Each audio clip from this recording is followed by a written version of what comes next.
This is the Amy Edwards Show. This poem is called Kinky Nova Superstar. Someone asked me once, what would you do for love? And I responded by saying, well, first, let me tell you what I won't do for love. I will no longer settle for anything less than a panty-soaking, guttural silence-piercing, send me to the caves of the earth and back kind of romance. I will no longer decide on a fast food drive-through when there is an entire gourmet of delicacies aching to be devoured in my heart. Look around you.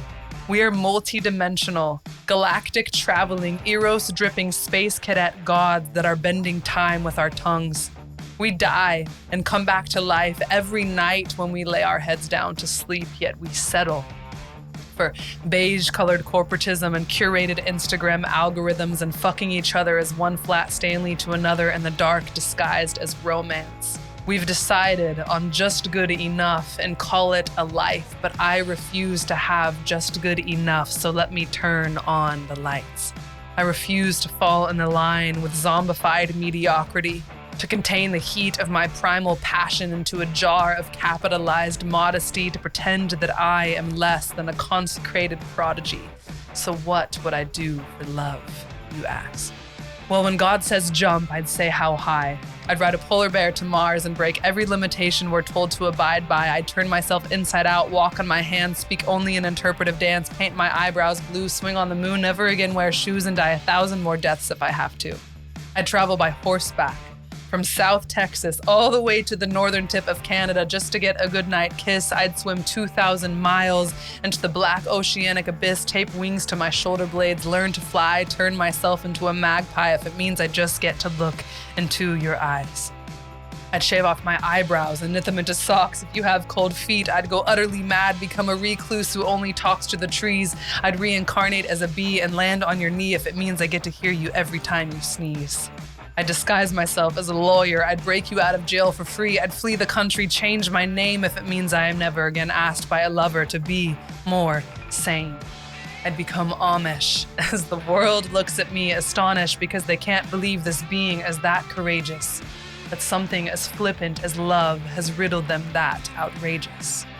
You see, we all sacrifice something in this life, and most of us choose our hearts. To fit into the narrow confines of normality, we throw our passionate nature behind steel metal bars. Well, I am bone fucking tired of pretending I'm not something utterly bizarre, an esoteric reservoir, a kinky nova superstar, just to hold hands with lovers and sit at tables with beings who don't love, like at any moment it could be the end of the world. I would do anything for love, except wave a white flag, surrendering my own pearls.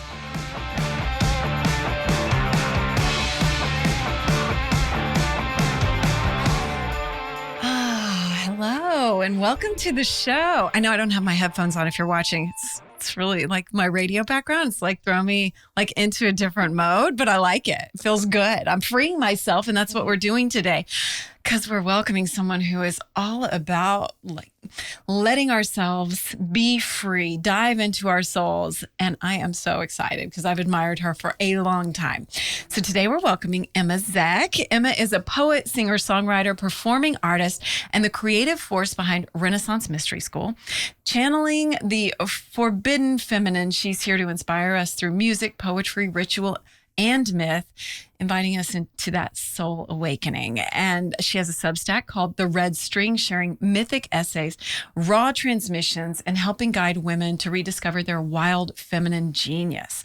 She has retreats, she has mentorship, she has music, and she's just released her debut poetry collection called Everything is Beautiful and I Want to Die. Same. She was not born for this small town in Kansas that she was raised in, so she hot-footed it here to Austin, Texas. Congratulations. Living with us hippies. Well, mostly hippies here. There's still Texas. And she's here to help us tap into the power of the feminine through embodied creativity, ritual, and reclaiming our voice. I love that so much. And you create all these things to tap into forbidden feminine. And that's what I want to talk about today. And the part of us that we're told to hide. But I want to hear it in your words before we kind of get more into how you got here and what's going on with you today. So can you just share more about the concept and Yeah. yeah, The concept and of the welcome. forbidden feminine. Yes. Thank you. I'm really excited to be here. Yay. Yeah, so I grew up in a small town in Kansas, and I experienced a lot of boredom from the religious spaces that I grew up in. Yeah. And not just boredom, of course, there was trauma and things like that. But as I got older, I was just like, this is all meaning Western Christianity just felt really boring and Were you in the sanitized to me. church? Yes, very much so. I grew up, I was going to be a missionary when I was like 22. I dropped out of college, moved to Hawaii. Like I was very, very deep in it. I led ministry for years. And when I was about, 23, something just kind of clicked within me. And I was like, oh, I don't think I believe any of this. And so that kind of led me down this path of it. I mean, it shattered my entire reality because was there a catalyst for this? honestly, no, which is really wild. Looking back, there was, Your brain developed. yeah, I think so, but not even. I was 22. Yeah, so it's like right. my brain still had 5 or however many, 3 to 5 years. There wasn't really a catalyst. I mean, I experienced a lot of trauma in my home at the time, with my mother who was in and out of psychiatric ward, and my dad who was living his own life, not treating us all very well. And so I think there was just an intensity about my life at the time that just kind of like pushed me to continue seeking for what I believe is truth. And so, I just started asking a lot of questions. And I remember the Christian, space that I was in was just not really keen on me asking questions, and just kind of the old lingo of like, that's your flesh, you shouldn't ask, like just go pray about it, just go spend more time with Jesus. And I was like, I've been like waterboarding myself with the Bible for a long time. I feel fucked up. Why is no one else feeling fucked up? Like there's something off here. And so, that led me down a path of studying the history of religions and where Christianity came from, where Abrahamic religions came from. And from my belief and my own interpretation of history, they basically took these ancient goddess fertility worshiping cults and took the mythos from those goddess civilizations and then created a patriarchal religion on top of it. And so when I talk about channeling the forbidden feminine, it's that I believe God is a woman and that we all come from the portal in our wombs. And that's an obvious fact, but that was taken and the patriarchy tried to control it and sanitize it and make God into this perfected, sinless, not human being in the form of Jesus. And I personally think that Jesus, who he really was, also probably thinks the way that we've portrayed him and the cult religion that has followed him is super boring. It's just so one-dimensional and narrow to who I believe he actually was and what he represented. Yeah, for sure. Yeah. I'm right there with you. I was around that age too. And in college, I started reading. I was raised all Christian and then read something called Power, Politics, and the Making of the Bible. And I was just like, hold on, there are too many hands in this pot, you know? And once you start studying that, there's no turning. I don't think there's any turning back. I don't know how people continue to deny it, or look past it, maybe is a better word. And it's just staggering. Absolutely. It's super staggering. And I think it makes sense because if you, this is a concept in my book. I believe that the Christian God has a micro penis. I love it. He is right. cosmically insecure because you don't create something like hell and say, worship me, or you're going to spend eternity in weeping and gnashing of teeth, burning in a lake of fire if you're not super insecure. Right. So I've lost my train of thought of why I brought that up. But yeah, I just had this looking hunger. away. We were talking about looking away from it, or Yes. Yeah, and just seeing through the illusion of it. But I think what I was coming to is that hell is such a beautiful, wonderful marketing concept to be able to get people to buy into this fantasy of this myth of the Christian religion. Yeah. I agree. And one of our mutual friends is Bob Peck, which I can't say enough about his book. Original Sin is a Lie. Like he just has a way of explaining it in such a calm manner, about the unity of God and the taking over of Jesus. Totally. Yeah. Yeah. And so let's go on into how this leads right on into the feminine, because of course it's like some of the foundation of the patriarchy. And now here we are thousands of years later. Yeah. Being oppressed. Yeah. Shit. Yeah, absolutely. And I think that we live in a really convenient, comfortable, safe time now. And we don't realize how that desire and prioritization of safety and certainty and security can actually be somewhat of a cage. And if you study different religions and different archetypes of the feminine, like they were wild and they freaking ripped people's heads off. And like, think of Kali, like with the multiple heads and the skeletons and all of the death that was not just this masturbatory, like hedonistic worshiping death for death's sake, but it was honoring the cycle of life and honoring the power of impermanence, that nothing here lasts and we will all die. We're all dying as we're sitting here, we're decaying. And so Western civilization, specifically America, I just got back from Mexico. So I'm like, just seeing the contrast of cultures, how much we have oppressed the feminine by seeking certainty, by trying to control death, by waterboarding ourselves with medications. And there's so many things that are extreme masculine oriented ways of seeing the world and living. And that's severely oppressed, not just women, but the feminine principle within all of us. Yeah. That doesn't just worship the mystery. It gets off on the mystery. It knows that all of life is a mystery and we don't have control and we are vulnerable and we are potentially victimized by anything in our environment at any point in time. Yeah. And so that's what I'm interested in, is living a life of radical vulnerability where I'm in accordance and right relationship with the mystery of this life that we're living in. And I'm not trying to write it away or control it or sterilize it. I mean, well said, because it's all part of this experience. And I think maybe it's our human nature. We want so bad to understand. And people it just like makes me laugh almost when I see so many people trying to put it into words or make sense of it. And I'm like, what part of you not understanding this are you not getting? Like, we're not going to. It's futile. And if we can just surrender to our wild nature, surrender to the bigger picture. I wanted to pause on what you said about like medications and medicating ourselves. In my first marriage, I've been married twice, and like I just was too wild for it. Like I was having a daughter, and my husband at the time was like, I don't want you to teach her what you believe. And I was like, we have a big problem here. Cause like I suddenly realized in a whole different way that was not going to work for me. Yeah. And I left, and everybody around me was like, you are just depressed after having this baby. You need to get on antidepressants. And this was 20 years ago. Wow. And I mean, I was like, I can't do that. I felt like I had woken up to something and I couldn't go back to sleep. And so I think that's important that you mention that, because like it's very widely accepted. And I'm not saying it's not useful for some people, for sure, or in some situations.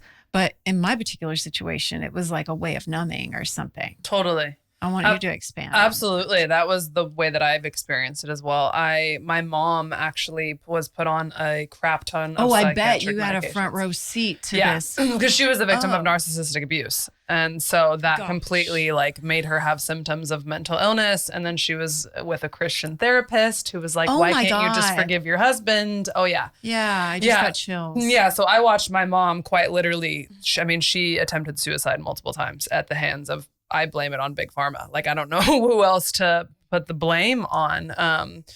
And so, it's that principle of intuition, of instinct, that religion and also these systems such as medication, et cetera, not always, but oftentimes just seek to suppress instinct. Because if we all woke up to our true instinct, our ancestry, our lineage, our bodies, the holiness of our flesh, we would all look around at the society that we've created and fucking crumble.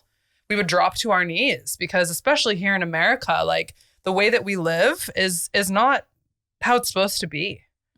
And I know. We do a lot of work in Africa with our nonprofit, and like they're so much happier with so much less. It's just so different. And they have such a community. Totally. Like, and the men in the pygmy tribes that we serve, like, they're known in the world as holding their children more than any other, group. Yeah. And like, it's just completely different. And you mentioning bodies too. So I'm preparing for this with you today. And I was like, where's my wild feminine? And I was like, but what do I look like? And then I was wearing this shirt and I was like, oh my God, my fat rolls are going to show, and I was like, I'm fucking brainwashed just like recording podcasts and stuff and like showing up on social media. And do you feel like you've broken that for yourself? Absolutely not. I'm super sensitive. Like, I have to have super strong boundaries with social media. I can like what? I was off there for a month and a half not too long ago, like completely off there for the first time in literally 10 years, which like makes me want to cringe even saying that. Yeah, but if you think about it, like it's the biggest socially engineered, it's like a socially engineered social experiment. We're all rats in this little lab of social media, and it's like a huge slot machine in all of our pockets that we're just all walking around like acting like it's normal, and it is the way of things, and like it's becoming normal. But no, I don't. No, I absolutely am super sensitive. And I have to protect myself and have boundaries and not look at certain things. And smart. But what about your own like insecurities or self-image? Yeah, like, I honestly don't think about my body as much as I used to. I don't know if it's a phase. Yeah, I refuse to buy into the idea that women are objects. And so the more that I've decided to look at the full scope of my humanity and honor it and dwell in my flesh and see my decaying flesh and the gray hairs that are coming in and whatever as like a holy part of life. And the more that I deconstruct the way that we have been viewed or we have been programmed to see ourselves as objects so that someone can profit off of it, it just becomes laughable. Yeah. And I personally feel very saddened by the amount of plastic surgery and by the amount of work that women have done, coming from someone who's gotten Botox. And like, I still may. That's the thing. I don't see it as bad or wrong. It's the world that we're living in. But no, there's no resolving the tension of that because it's very inhumane the way that we're taught to view our bodies. I know. And I'm so much more forgiving about it with literally everyone else except myself. And for some reason I've got some conditioning where I am it's a constant process and practice to go easier on myself. Mm-hmm. And like, oh yeah, I'm already like, well, I guess I need a facelift next year. Like everybody's getting them, and like I need to look a certain way. And my mom did it. Mm-hmm. And, breaking that conditioning from generations, because I know she had stuff from her mom. Mm-hmm. And it's like, let's just take a deep breath, right? Yeah. And like you seeing your mom and that, it's no wonder that you feel the way you do after seeing her have to suppress. Yeah. In so many ways. Yeah. Yeah. Yeah. It destroyed my entire family. My mom, like I'm so sorry. It's totally, thank you. I appreciate that. But it led you to inspire others, and like absolutely. You're following a path that's.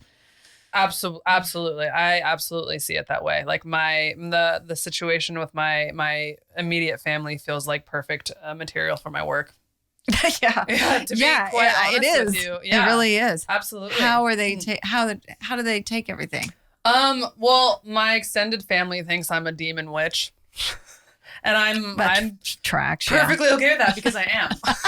That's right. I totally I'm an angel and a demon. I'm everything. Am. Yeah. So I don't have an issue with it. I wasn't here to be clean and pure. I would have never succeeded following a path that was written out for me. I came with a fire in my mouth and in my belly that just like had to burn things down that were oppressive and not true. And so I've lost a lot of family. I've lost 99% of my family other than a relationship with my grandmother and my mother. And I have grieved that and I've raged at that and I've hated it and I've come to accept it because a lot of women who are channeling these different archetypes and making art that's more in the forbidden, like dark feminine-esque, they deal with exile because you come to see the society that we have created and the way that women have been portrayed, just like I've been saying, as so ass backwards. And then there's no frame of reality that I feel like I fit in this world. So I just have to create my own. You do. You absolutely do. Yeah. And it's really inspiring for anyone watching. And so we end up going, well, okay, what do I need to question about the way I'm living or anybody watching, you know? And I think then there's the coin flip side of it too. Like, can someone watching this be more loving and accepting of someone that they know, you know? Totally. Like, and you tend to be more loving and accepting when you can step into your own, right? Like you're watching people in your family probably that are unwilling to. I've been the one that's unwilling. You I'm totally the one that's unwilling. They would love to have a relationship with me. Yeah, but on their terms. Oh, on their terms. Yes. Mm. Yes, Meaning on their terms. they want you to be a certain way. Yeah, they essentially want me to buy into a certain kind of illusory definition of being a woman that I will not buy into. I love that. Yeah, so that's what also, you know, it's interesting. I love the story of Joan of Arc because when she was burnt at the stake, she had a choice. She was not just thrown at the stake and like held against her will. They said, do you know the story of Joan of Arc? Tell me. Oh, yeah. Okay. Tell For everybody. people who don't know, I do, but I forgot. Yeah. She was a French teenage girl in like the 1400s. And she started getting these signs and downloads and visions from God to help the French essentially fight the English. The English were trying to colonize and take over France, and Joan of Arc was like, no, we're not doing that. I got this image from like this download from God.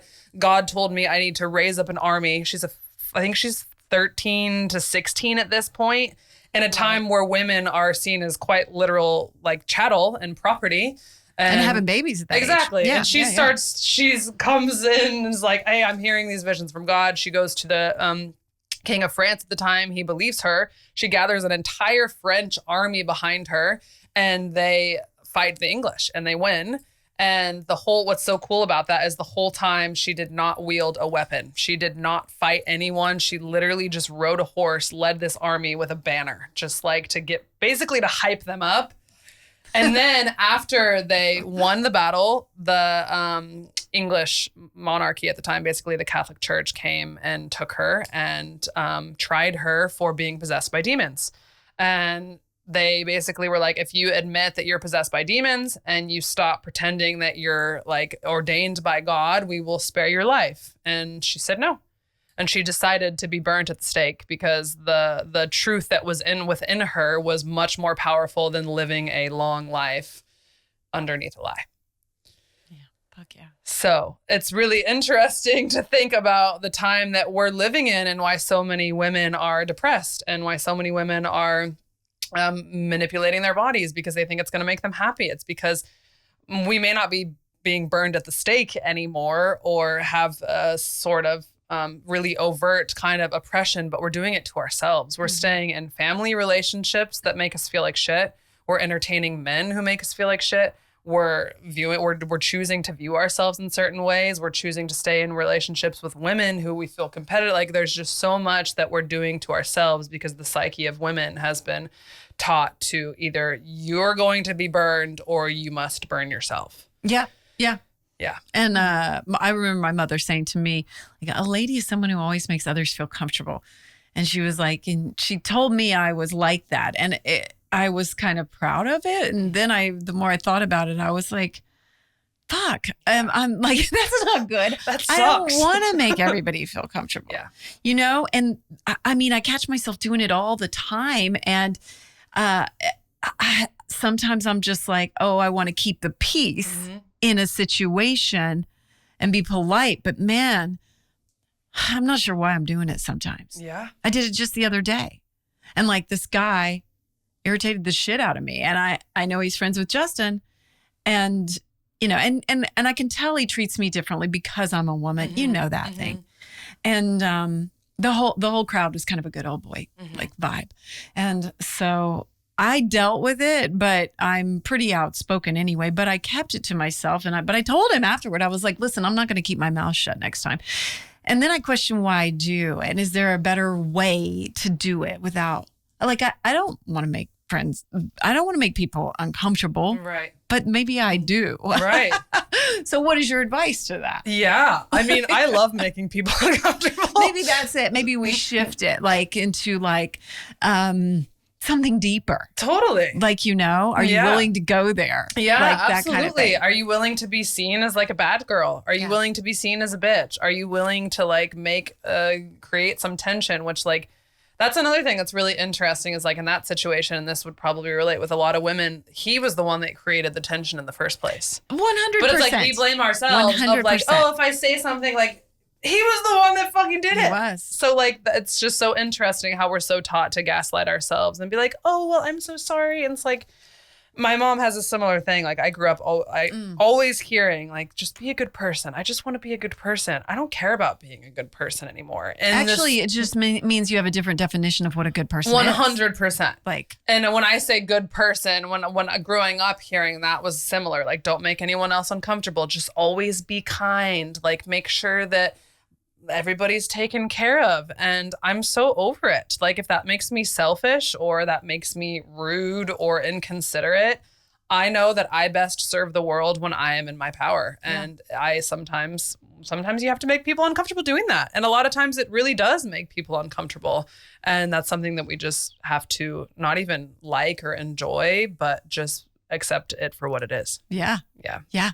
That's yeah, I'm really proud that like my 20-year-old now, the one I left the marriage because he wanted her raised like, Catholic and all this stuff. And like she's challenging it all. And I'm like, that like warms my heart in ways like, I can't even express. And like, yeah, it makes you feel like, okay, maybe times are shifting. Do you feel like, well, I feel like there's some young people that are doing this trad wife thing or whatever it is. And like really this, very fundamental thing, pendulum shift and swing. And so do you feel like though that maybe our next generation is more apt to live in I don't give a fuck who's offended kind of a...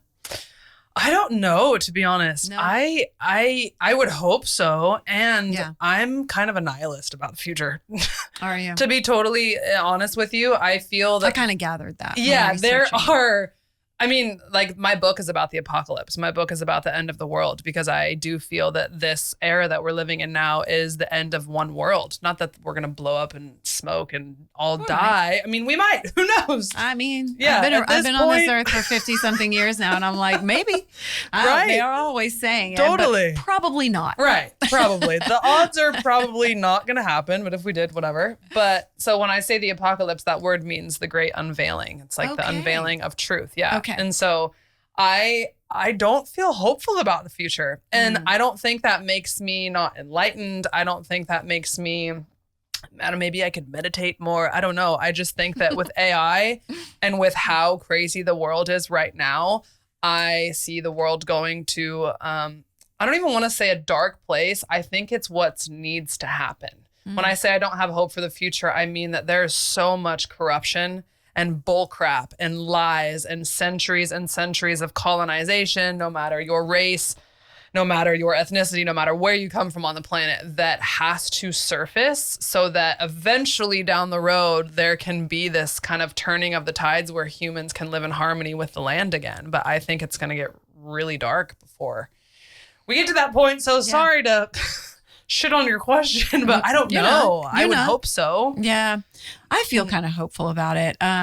Maybe it's because I have kids. Right. And, I see them and I maybe hope for a better world for them. But I guess I just feel like historically too, things do swing, like, but it boggles my mind sometimes where we are, what people are willing to bury their heads in the sand about, politically, like who we've elected president and everything. I'm like, really? Yeah.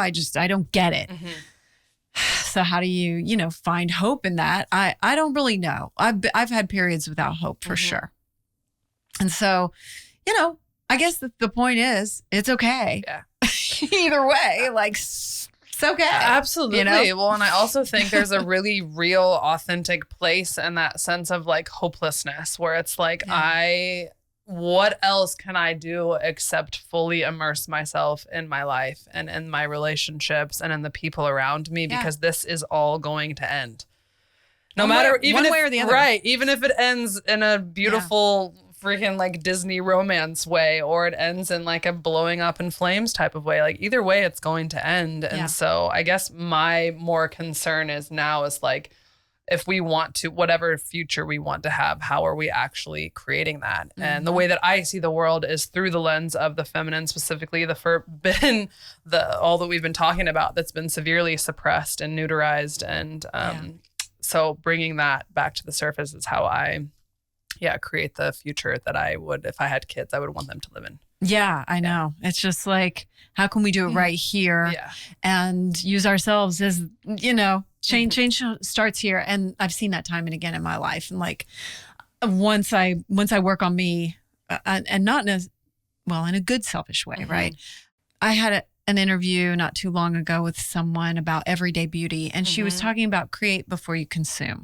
And I just, I that sticks in my mind so much. And, a big part of everything that you're talking about is distracting ourselves with consumerism and everything else, even if we're consuming our feed on social media. And so how have you found creativity and creating to be an outlet as you view the world and you share your fire? Yeah, I don't know where I'd be if I was not an artist. There was so much suffering that I was going through that just created a certain kind of intensity that I like needed to write. When I long story short, when I was 24, which is about 5 years ago, we found out that there was this huge scandal happening in my family.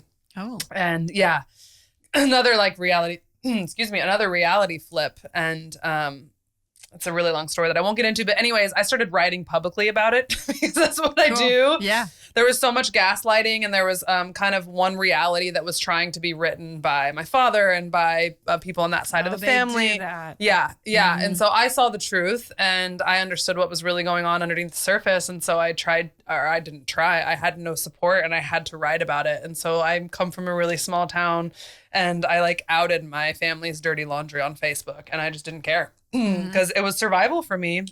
And I got threatened to be sued. My dad tried to sue me multiple times, like threatened to file a restraining order against me. And so my life, for me, quite literally was like my voice was quite literally life or death. Maybe not quite literally, but at least metaphorically with my soul and my relationship and my future. I was so heartbroken for so many years by the trauma that I experienced, by the psychological abuse and the narcissistic abuse that I endured. I never saw creativity as a hobby for me. It was always like, oh, there's something on my heart, and if I don't share it, I will like go insane. So there's always been a sense of urgency. There's this quote that I love from the Gospel of Thomas, which is, I haven't actually read the thing. I think it was taken out of the Bible, but it says, if you bring forth what is within you will save you. If you do not bring forth what is within you will destroy you.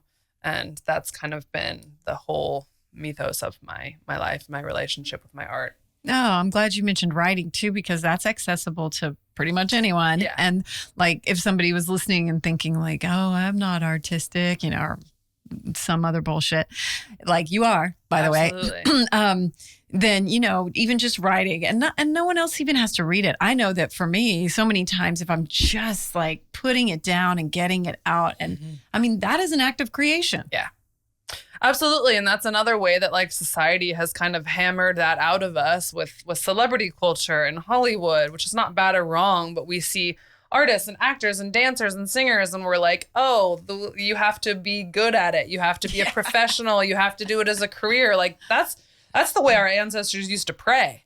Like that's how we lived our life, was through singing and dance and connection and song. And it's just being in relationship with the creative force of the universe, of life. And so, yeah, it's very useful. Do you feel connected with your ancestors?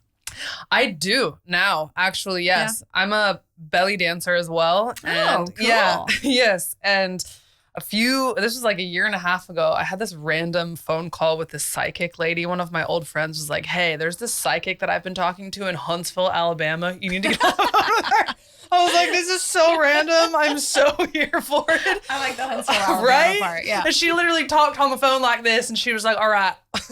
I paid her like $150. It was like God. a third. I fucking forgot her name. I literally don't even know who she was. Blocked it out. Yes, I did. But anyways, this was when I had just launched this dance class that I do called Mother of Hips. And she was like, knew nothing about me. She didn't even know my full name. She was like, do you have ancestors that are on your dad's side that are dancing? They're dancing. They're giving you a gold scarf, it has coins on it. It's a gold coin scarf and it's around your hips. And I was like, what the hell?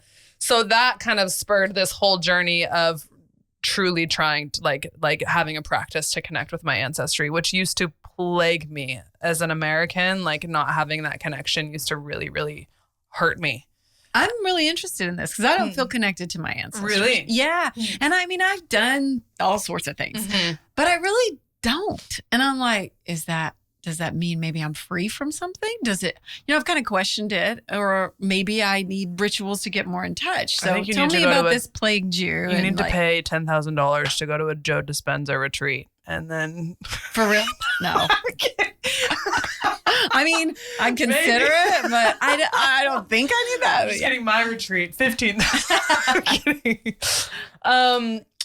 Yeah, I mean, it's going to be different for all of us. But as Americans, we don't have them. Both my parents have passed away, but I really don't have any family. Okay. Nobody to ask. Yeah. And so I'm sort of like, Do you know where you come from? A little. Okay. A little. Okay. Like I know to a certain, maybe if we're going back 150 years, that's about it. Does it bother you? Does it like break your heart at all? Do you long for that kind of connection? I think I feel a little envious when I hear about other people that are really connected. Mm-hmm. I feel like, wow, that must be cool. What's that like? Mm-hmm. But I don't feel particularly like bad about it or anything like that. I don't feel like anything's missing. Yeah. But I do feel like, wow, it must be cool to really have that. And yet I kind of don't care that much. So totally. I don't know. That makes sense. Yeah. I think for me, it was, I dated this man who was Dominican when I was 24 living in New York. And he was first generation American. And that's what like just sent me into such a spiral, heartbreak, grief of not having it. Cause he had bachata dancing and they had certain food and like they had prayers and they were just very in the Dominican culture. And that was the first time that I was like, oh my God, my culture is like mac and cheese in Walmart. Yeah, for real. Hell? For real. It was so devastating to me. So I think, for me, it was like I felt compelled, like I wanted to know, and I still do. So if there's not. So what'd you find out? What have you found out? Yeah, that I've been on my mom's side. Yes, the dancers. I also come from a man who is, he was the godfather of American songwriting, which is really cool because his name, you know the song Oh Susanna? Yes. Yeah, he wrote that song. Stevens Foster Collins is his name. Cool. Yeah. Yeah, he's on my mom's side. And my dad's side comes from the Balkan Islands, from Serbia, and there's a lot of history and music. Yeah. Yeah, so really cool stuff that's really valuable to get into if people are interested. Yeah. Yeah. And how'd you find all that? Did you do a 23andMe? You did. Yeah. My sister won't let me. Really? She doesn't want me to. She's like the government. They already know too much. Like she goes, "What do you?" Too much regardless. Yeah, she was like, "What are you going to find out? Like that you're European? Like she's like." And so she's an investigator and an attorney and all that. So I haven't done it, but I have been tempted. And so anyway, what if I found out something really inspiring? I don't know. You could. So yeah, you totally could. I'll make my daughter do it or something. I mean, the government already has everything on us. They really do. Like, who are we kidding? They already know it all. Like people who are like, I don't want the government getting my information. I'm like, too fucking late. If you have an iPhone or any sort of phone, they already have you pegged. Yeah. You're good. They've created an avatar that, So I guess I just want people to lean into, you can create anyway, right? Like that was what I was getting at. And it's fulfilling and you're able to do it in any way. Yeah. Who inspires you? I'm curious. Oh, goodness. Man, so many people. I'm really inspired by Patti Smith. Oh, yeah. Yes. Good choice. Leonard Cohen, Bob Dylan. Those are some of my favorites. I also really love Kanye West.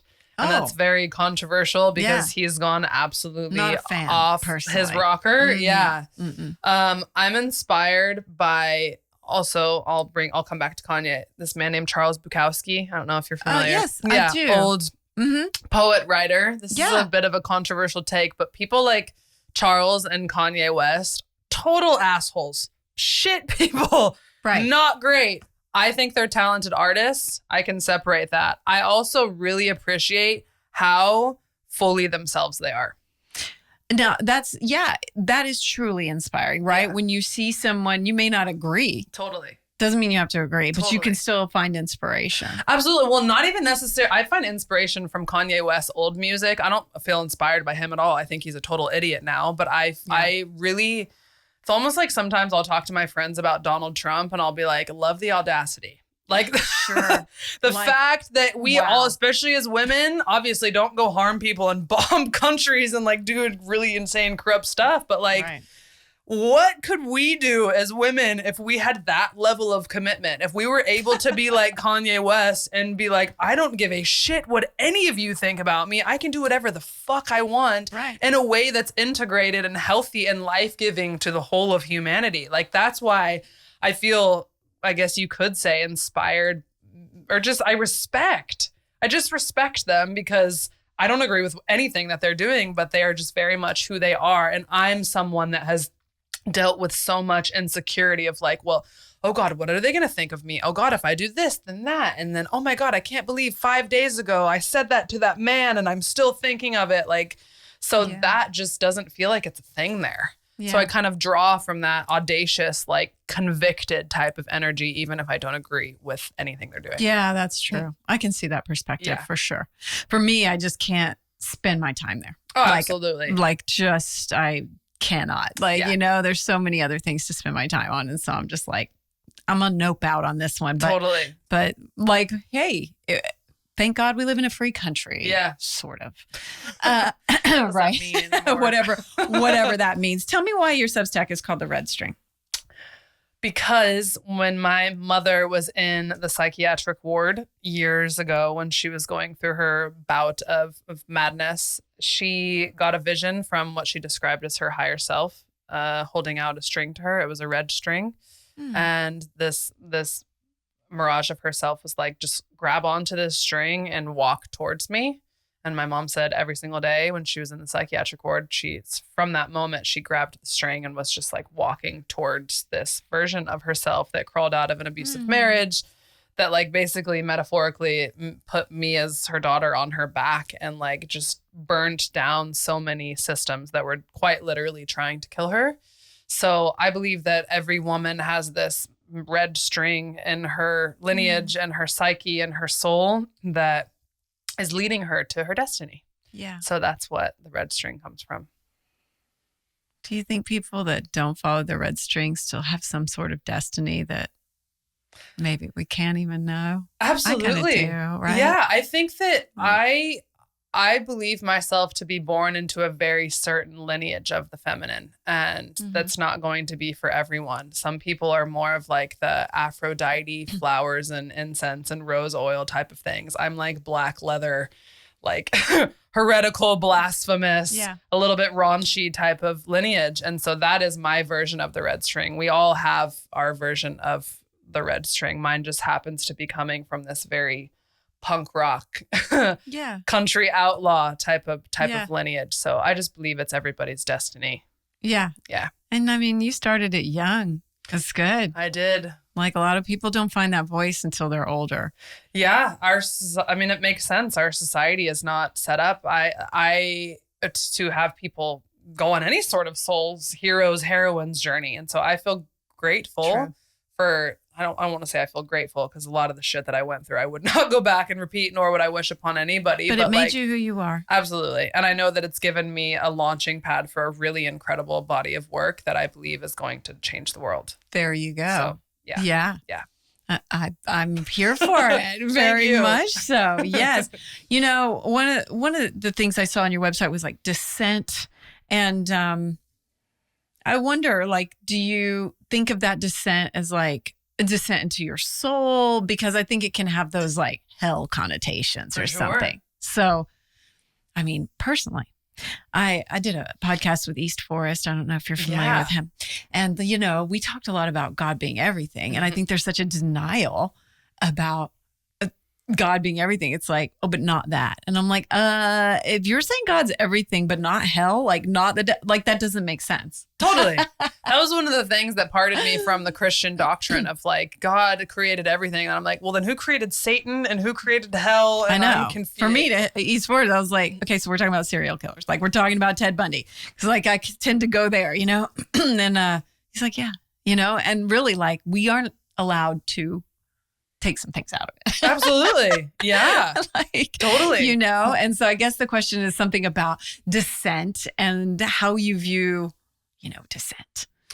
Yeah. And I'm saying DESCENT, not DISSENT. Yeah. Dissent as in like on my page. Like it's I descend. Descend into the underworld of the feminine. Yeah. Yes. Well, we have to understand like what we've been taught about hell because we've grown up in this very Puritan, sterilized, frame of reality. Like anything that is considered hell is like death or pain or suffering or anything that's outside of the very whitewashed way of being. And so I think in my experience, my descent into the underworld was me letting go of all of the programmed identities that I picked up from my lineage and from my culture, the way that I was taught to view myself as a woman, the way that I was taught to relate to my body, the way that I was taught to pedestalize and worship men, so many different layers. And that's absolutely the most painful thing that someone can do.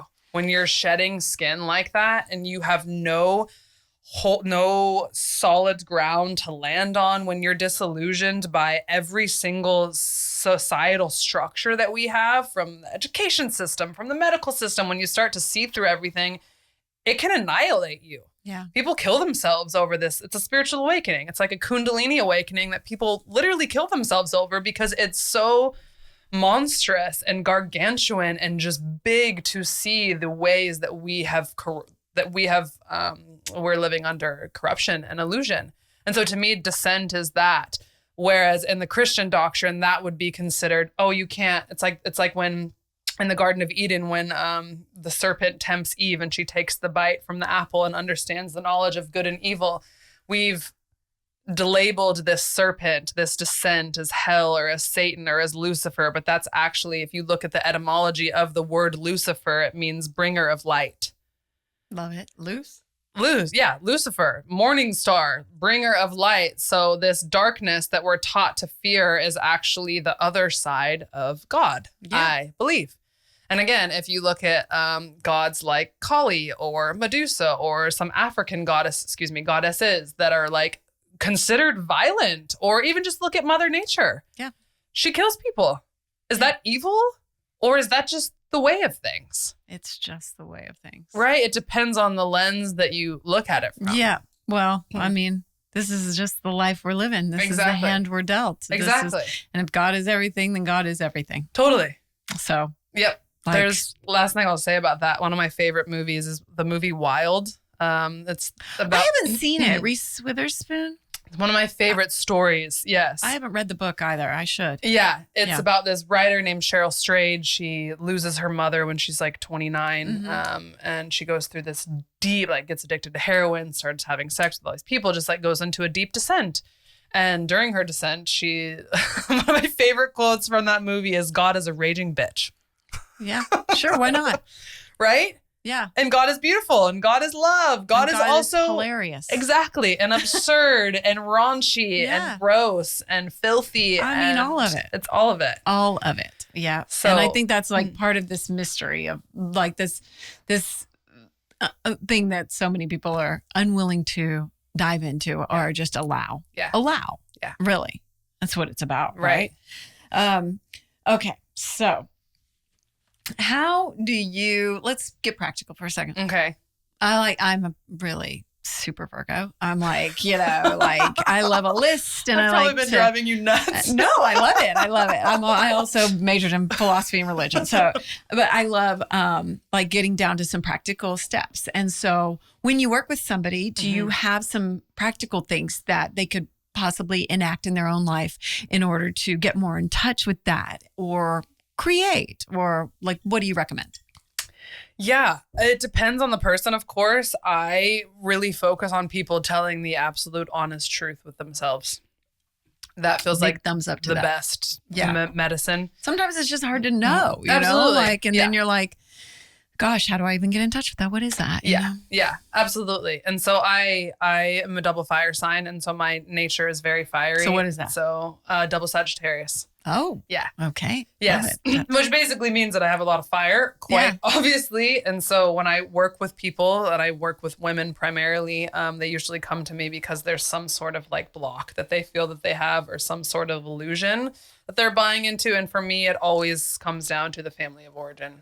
There are so many people that are betraying themselves to stay connected to their family of origin. And I get it. I'm the type of person that I will not betray myself. Like I said, I lost my entire family for that. I mean, it's not really a coincidence for me in my life. When I left that marriage, my mom died. Yeah. Like I had a baby and my mom died. And it was just like, I mean, it's really difficult, but at the same time, incredibly liberating. So liberating. And my father's passed too. He died a few years after that. And I was just like, well, I'm going to play rock and roll and do whatever I want.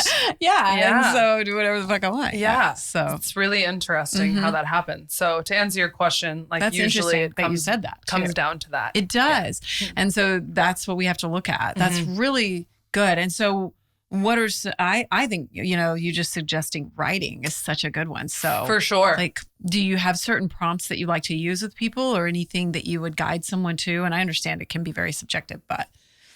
Yeah. Oh my gosh. Any prompts on that? Like one would be the things I'm afraid to say. Would be I a good love one. that. Yeah. That's so simple too. Things I'm afraid to say. Things or even things you're said. afraid of. Yeah. And like, I think that we can operate from fear so many times. And then I did that once and wrote down, I still have the note. It's like Amy's big fear list. And so I went and wrote down some fears. And then I was like, these aren't that big of a deal. You know, why am I letting this run my life? Totally. These are boring. Yeah. I mean, like, what am I so afraid of? And then you sort of go like, okay, well, I guess I was afraid of my dad getting mad or, you know, like whatever it is. And then you're like, really? Yeah. He's been mad at me before. Like, oh, it makes sense. Yeah. It's okay. and you develop more compassion. Yeah. Yes. Absolutely.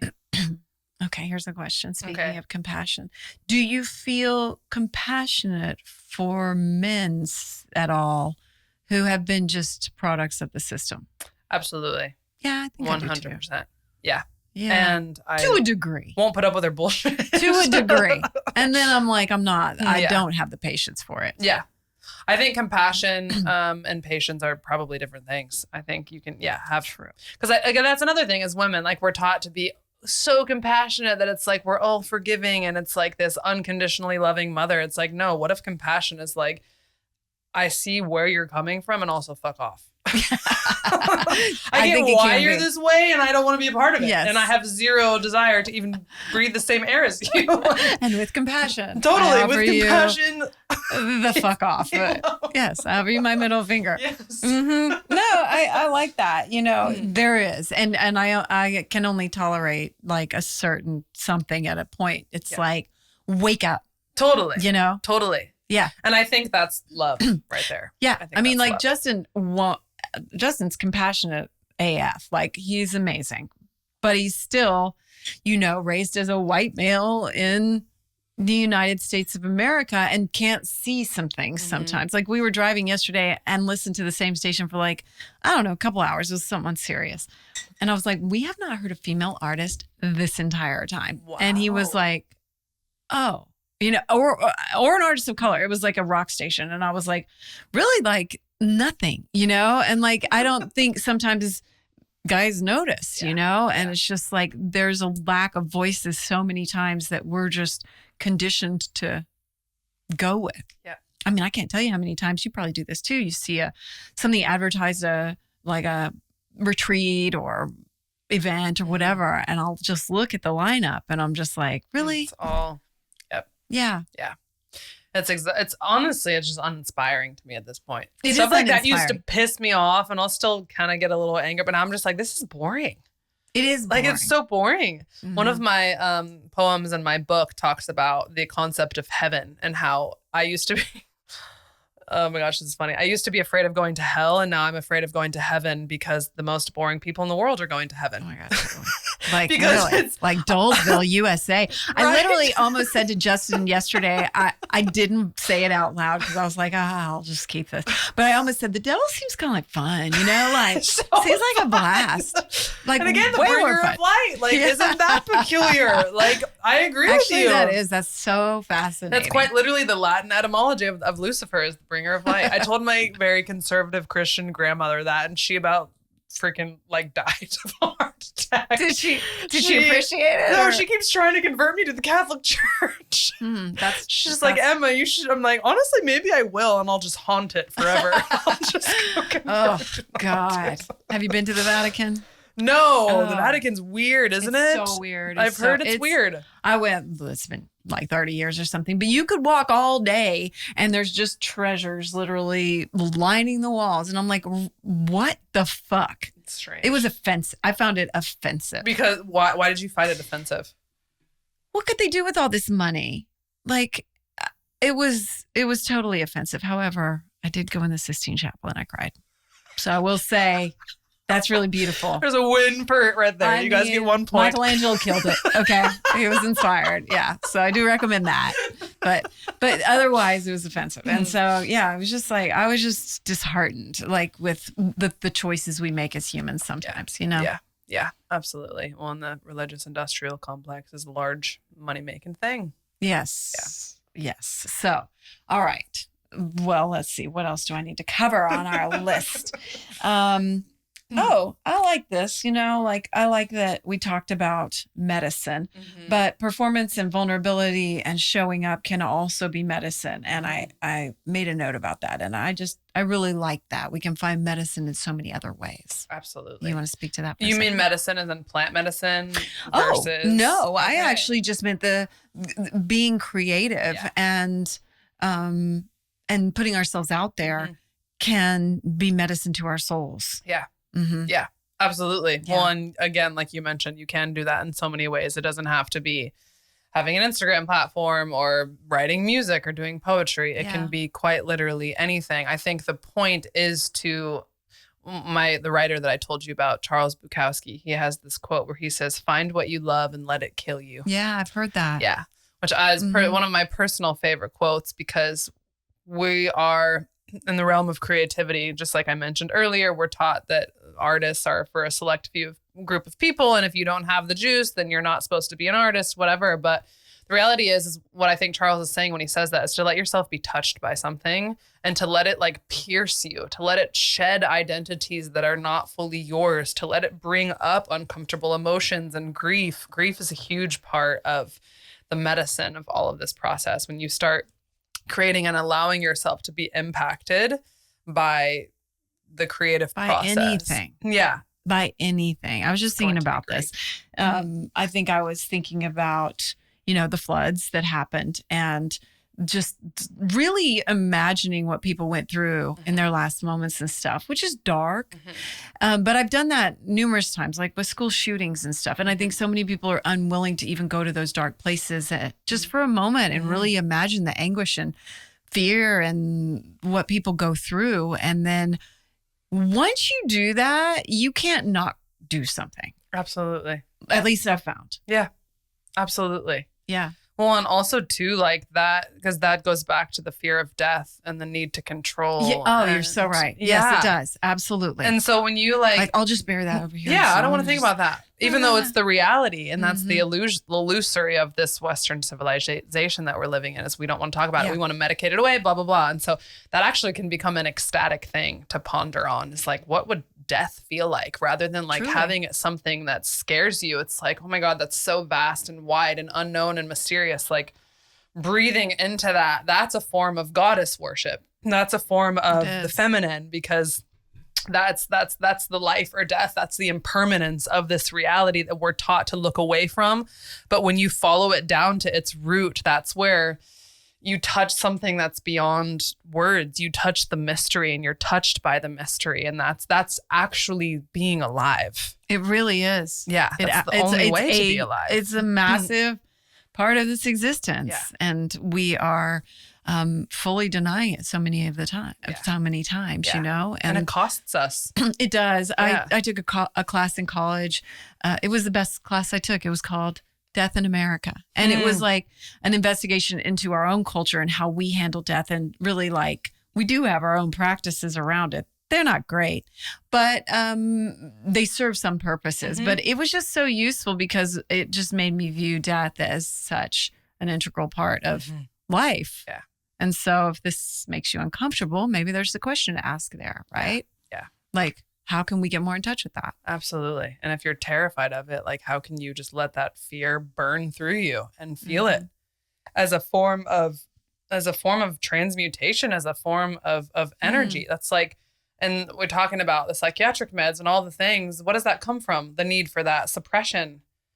So if we don't suppress our fear and we like express it and we put it in a poem or put it in a painting or put it in a piece of art, like, that's where the medicine comes in. But especially in New Age spirituality now, which I'm personally so disillusioned with, there is Tell me more. Yeah. Tell me more. Please. There still feels like a sanitization of death, of the obsession with not wanting to be a victim, the obsession with always needing to fix and heal and find something to heal and sit in this ceremony and sit in another ceremony. It's like, So what over are we that. looking So over for? that. Yeah. You know? And Well, so, just by saying that, you're declaring something's wrong. It's like- Absolutely. and maybe nothing's wrong. Maybe we're just living life. exactly. And that's purity culture wrapped up in a different language. Is it? Yes, because it's we need our humanity Oh. is not good enough. Our humanity is broken and needs fixing, see, and I it's see. dirty. Even the wellness industry is a form of purity culture.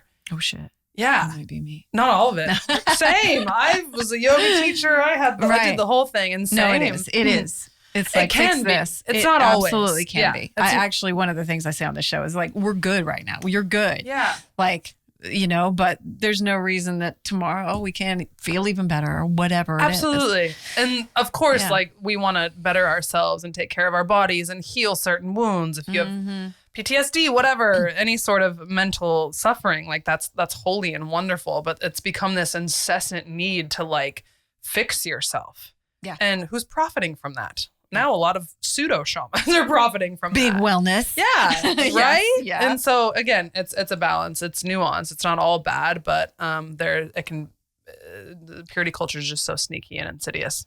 That is interesting. Yeah. Good point. Yeah. Ugh. Wow. Yeah. Sometimes, and then you just go like, okay, I can't think about all this anymore. Yeah.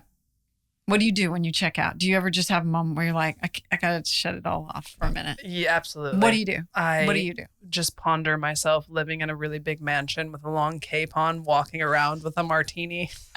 Oh, you have a rich drink. as Okay, fuck. cool. Just one day when I'm like my book has taken off and I'm like, I'm famous for my music, whatever. I'm just like, I have done well, like prophecy fulfilled, kind of. That's how, and then I try to embody that energy in my life of just like the super iconic woman with like the scarf and the sunglasses who just like truly doesn't give a fuck. I can totally see that. And like to everything is just like, that's boring. I'd rather not. Like, that sounds fun, but I would rather do other things with my time. Yeah. So that's how I check out. Have you done a lot of plant medicine journeys? It saved my life. Oh, that helped you work through a lot of the trauma of your upbringing. Big time. I didn't sing for like 15 years. All I wanted to do when I was little was sing. And then I grew up in an abusive home. That might have been when I found you online. And Yeah. And then through numerous ayahuasca, psilocybin, MDMA, I went basically on like a 2-year, really long period of doing everything I could. Traveled here to this place, New York, the Caribbean, etc. And my singing voice came back online from those ceremonies that I did. So they absolutely changed my life. I do not know where I would be had I not taken those medicines. Super helpful. Very yes, helpful. They were to me too. Yeah. And now I'm in a period of sobriety, which is its own medicine. Very much so. Yes, it is. Very much so. Chop wood, carry water. Yeah, exactly. You got to do the dishes, everybody. So, right? Like everybody wants to do the ayahuasca. No one wants to do the dishes. So, all right. Well, I don't want to put you on the spot, Okay. but I'm I like just being going to put on say the this. spot. You do? Yeah. Oh, well, do you have anything that you feel called like and could recite now, or is Like there a anything? poem? Yeah, or I don't know if you have one committed to memory. That's why I don't want to put you on the spot. Yeah. Ooh. Yeah. Could I hear something? I do. Yes. Do you mind if I close my eyes? No, and listen? please. Okay. This poem is called Kinky Superstar. Oh, fuck yeah. Yes. Okay, I'm very here for this. Someone asked me once, what would you do for love? And I responded by saying, well, first, let me tell you what I won't do for love. I will no longer settle for anything less than a panty-soaking, guttural silence piercing, send me to the caves of the earth and back kind of romance. I will no longer decide on a fast food drive-through when there is an entire gourmet of delicacies aching to be devoured in my heart. Look around you. We are multi-dimensional, galactic traveling, Eros-dripping space cadet gods that are bending time with our tongues. We die and come back to life every night when we lay our heads down to sleep, yet we settle for beige-colored corporatism and curated Instagram algorithms and fucking each other as one flat Stanley to another in the dark disguised as romance. We've decided on just good enough and call it a life, but I refuse to have just good enough, so let me turn on the lights. I refuse to fall in the line with zombified mediocrity, to contain the heat of my primal passion into a jar of capitalized modesty, to pretend that I am less than a consecrated prodigy. So what would I do for love, you ask? Well, when God says jump, I'd say how high. I'd ride a polar bear to Mars and break every limitation we're told to abide by. I'd turn myself inside out, walk on my hands, speak only in interpretive dance, paint my eyebrows blue, swing on the moon, never again wear shoes, and die 1,000 more deaths if I have to. I'd travel by horseback from South Texas all the way to the northern tip of Canada just to get a goodnight kiss. I'd swim 2,000 miles into the black oceanic abyss, tape wings to my shoulder blades, learn to fly, turn myself into a magpie if it means I just get to look into your eyes. I'd shave off my eyebrows and knit them into socks. If you have cold feet, I'd go utterly mad, become a recluse who only talks to the trees. I'd reincarnate as a bee and land on your knee if it means I get to hear you every time you sneeze. I'd disguise myself as a lawyer. I'd break you out of jail for free. I'd flee the country, change my name if it means I am never again asked by a lover to be more sane. I'd become Amish as the world looks at me astonished because they can't believe this being is that courageous, that something as flippant as love has riddled them that outrageous. You see, we all sacrifice something in this life, and most of us choose our hearts. To fit into the narrow confines of normality, we throw our passionate nature behind steel metal bars. Well, I am bone fucking tired of pretending I'm not something utterly bizarre, an esoteric reservoir, a kinky nova superstar, just to hold hands with lovers and sit at tables with beings who don't love like at any moment it could be the end of the world. I would do anything for love, except wave a white flag, surrendering my own pearls. Oh my God. Thank you. What a blessing to get to sit and hear you say that. Thank you. Recite that. Oh, that was really wonderful and powerful and magnificent and magical. Thank you. Thank you for sharing that. And the fact that, favorites. Oh, fantastic. Thank you so much. Yeah. Wow. Really, truly. It's just so true, right? Yeah.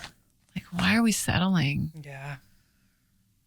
And as women, we hold the power too. You know, I think often of the times that we're living in, if every single woman in the entire world refused sex until a man behaved in a way that was conducive to a better society, we would be living in a totally different world. Yeah. That's because they know that they can get on Tinder Yeah. and find some other woman who will take Spread crumbs. their legs. Yeah, I know, right? Yeah. Take crumbs. Yeah. Yeah, we don't have to accept crumbs. Nope. We're not little mouses. No, we are not. Far from it. So thank you so much. Yeah. Well, what did we miss today? Was there is there anything that you want to say before we go or thought you want to leave everyone with? Yeah, I'm feeling called to share, to desire more. Allow yourself to hunger, allow yourself to ache, allow yourself to long violently for things. I mean, that's been the story of my life. Yeah. Over and over in relationships. I mean, I've left 2 marriages because I just was like, I can't, No. I have to go big. Yeah. Like my soul is calling, Yeah. you know, I'd rather be by myself. Absolutely. Right. And that's the red string of your It truly lineage. is. Yep. Yes, Absolutely. it truly is. And so, you know, and it's not easy. Yeah. It's not easy to follow your red string. Yeah. So No, it's not at all. no. Yeah. So that's what I would leave people with. It's like, don't try to meditate it away. Don't try to biohack the ache and the hunger and the grief and the longing. Like, let that lead you to where you're supposed to go. Yes. Yeah. Yes. If that mic was able to be dropped, she would have dropped it like 5 times. So how can everybody find you? It'll all be in the show notes, Cool. but I'd love for you to say it too. Yeah, you can find me on my website. It's www.emmazeck.com. I'm really active on Substack. I am active sometimes on Instagram. That's always to be determined. I could disappear from there at any moment, I feel like. So what? It's not really going anywhere. No, it's not. Like just show back I just up. feel like bipolar with it. I'm like, here I am. And then I'm like, I never want to be on here ever again. I'm like, here I am again. Yeah. So who knows? At the time of this, I might be on Instagram, maybe not, but it's all my name, Emma Zeck. Yep. Yeah. And it's all in the show notes. And Yes. so And thank Spotify you. as well. I'll have a new album coming out very soon. Ooh, Yeah. okay. Yes. Does it have a title or a working title? Not yet. It's kind of a spin-off of my book, similar. And all perfect. of it is basically the energy of that I'm wanted for crimes against purity culture. Oh. So just like, diving into Oh, that's cool. I love that. Yeah. That gave me chills. Yeah. Yes. Oh my God, I love it. And I love you. Thank you so much for all you shared today and Thank just how you. open you are. You're a dream guest. You just tell it all. So Aw, thank you. This was so fun. Oh, Yeah. good. I'm so glad you enjoyed it. And I'm so glad you were here today too, because there's so much that we can go deeper on all the time if we're willing to just show up for it. And you are, because you're here. And like, that is a beautiful thing to witness. So, you know, I'm all about using your voice, and that's an act of creation alone, just speaking and creating our words, creating our thoughts and showing up in the world. And you don't have to worry about how it lands. That's not your responsibility necessarily, right? Like, we can show up and use our voice. So feel free to get inspired. I am. And I love you so much. Thank you so much for being here. Please do all the things, rate, review, subscribe, all that good stuff. Leave me a review or reach out to Emma too. Reach out to me anytime. We'd love to know what you thought. So I love you so much. Just keep shining bright and showing up. And here you are. You're already doing it. And that's a beautiful thing. Until next time. Thank you so much for being here. Please rate, review, and follow us. And we'd love to hear your feedback. Keep shining bright.